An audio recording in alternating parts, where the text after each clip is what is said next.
In this video, I will walk through how to create an assignment as a hypothesis assignment so that your students can use the social annotation tools.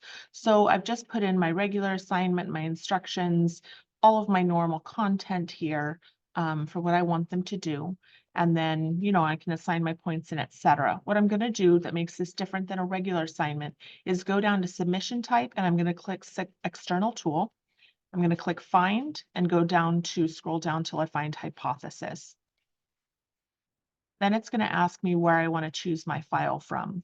What you want to make sure that you do is choose a file that is a PDF that has selectable text. If you choose a PDF where you can't select the text, so just open it in Adobe Acrobat, and if you can highlight text and it highlights just fine, you're good to go. If you can't do that, then it's not an accessible text, and you need to find a different text or convert it to where it identifies the text. To do that. You can always come into the Learning Commons and we have computers in here that will help you convert Adobe files over to the right format. So if you don't have access to that anywhere else, you can come in here and do that in Library 168. Okay, so I'm going to select the text that I want to select. Now you have a choice here. If this is going to be a small group assignment, so you have predetermined groups, you've used the Canvas group creator tool, you've created those groups, you can click that it's a group assignment, and then it's going to ask you which group you want to select. I don't have groups set, so it won't let me, but that's what would pop up here is the groups. You'd select what group you've preset, and then you're going to assign the assignment to each group. That's how that would work. Okay, I'm not clicking it as a group assignment. I'll click continue. It's going to pull that file, and then I need to still select the blue select button. Now there should be some stuff in here. You can select to have this show up at the bottom of the screen. I find that it's a smaller window. It's harder for students to do the actual annotations on, and not all of them know how to expand it to full screen. The benefit, though, of having it show at the bottom of the screen is students don't have to click an additional button to have it show up on their screen. However, I kind of have some instructions that say click, and I tell them what the name of the button is going to be called so they know they have to click it. It opens up in a full screen and it makes for a better user experience. So pros and cons to each one. Try each one, see what you prefer.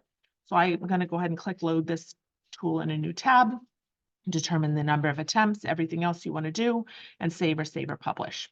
Your preference is normal there. What will pop up now is my assignment. And at the bottom, there's this load in a new window. So I'll click that. Students can click that. I can click that.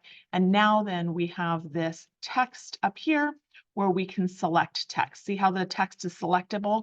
If that wasn't the case, it would just be a PDF and I couldn't highlight anything and the annotation tools wouldn't work. So whenever I hit a point that I want to select, I'm going to do that. And I'm going to click annotate. It's going to automatically highlight it and give me a comment box. And this is where the student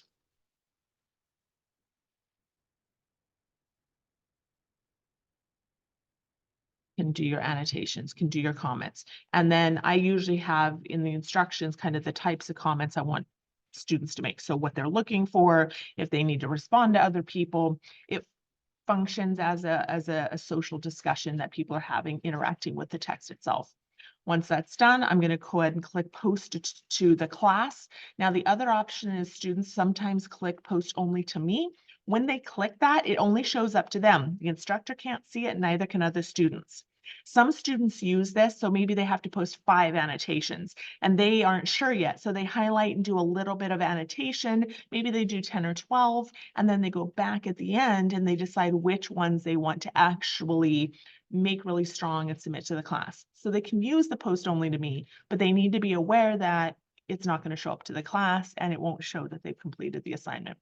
So if they've clicked that though, they can always click edit, change it, edit, change it to the class, and now click that post again button. And now it's showing up to everybody.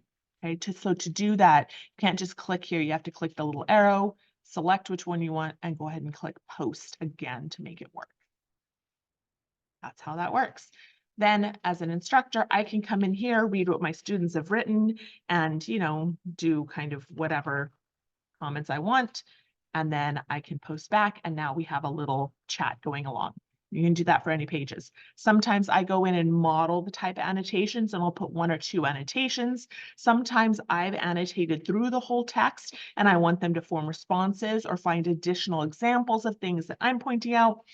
I do more scaffolding early in the semester and then kind of wean them off of it. So by the end of the semester, they're doing all of it.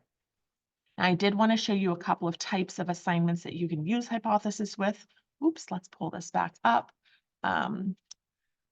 Zoom is making it to where the tools are over the buttons. Okay, so one example is to unpack the assignment for, say, a research paper. So I have an unpacking the assignment. Oh, this is actually a good tip. If you leave a window open too long, it'll say it's expired, and so you have to reload the page. So just reload the page. Students will run into that sometimes too.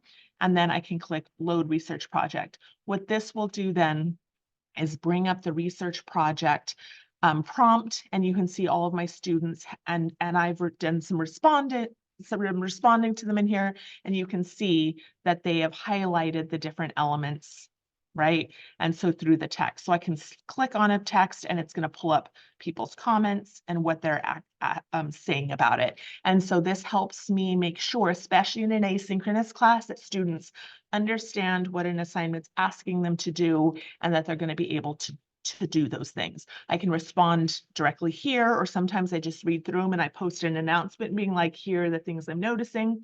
All sorts of ways you can respond as an instructor. Okay, let's look at a different one. Okay, so this one is how to write a synthesis. So in my classes, part of the research project is writing a synthesis. So I have all sorts of stuff. Okay, let's go ahead and refresh that again. And so then I have a chapter I want them to read and annotate as they're learning how to do synthesis. So that's what this is going to be. It's going to be a chapter that I've pulled. This text was not originally selectable because it was a scanned copy. So you can see I had to make it selectable. It's not perfect because of the way it does it. You can see it's a little tricky. Students are able to figure it out, right? So you can do it. It's not ideal. So you wanna try to find texts that are not scanned in if at all possible, but I wanted to show you that you can do it. And so students can then add annotations there. And then the last one is just, so if you have like a book, say you're reading, we read Make It Stick in my English 1A class. So we're reading Make It Stick. My library has a universal access. So we have enough copies that all of the students can use it. So what I've been able to do then is download chapters of that book from the library website and put those in here. So I have a hypothesis assignment for each chapter. Other instructors will do the entire book as one big file. There are benefits to that too, because students can go back and see old annotations. So there are benefits to both ways, but that's another thing you can do. So then again, you can see I have it by chapter. You could do the whole book. And then this is how you can read your books, especially in asynchronous classes. It's such a lovely way to see the annotations. You can't have students turn in their physical books so easily. So if you have access to this, it's a phenomenal way to see those annotations and such happening. And so you can kind of be there having that conversation with students. And you can see this is a much cleaner copy, much cleaner copy. Okay, so that is how I use Hypothesis in my classes. That's how you create the Hypothesis assignments. Feel free to reach out if you have any questions.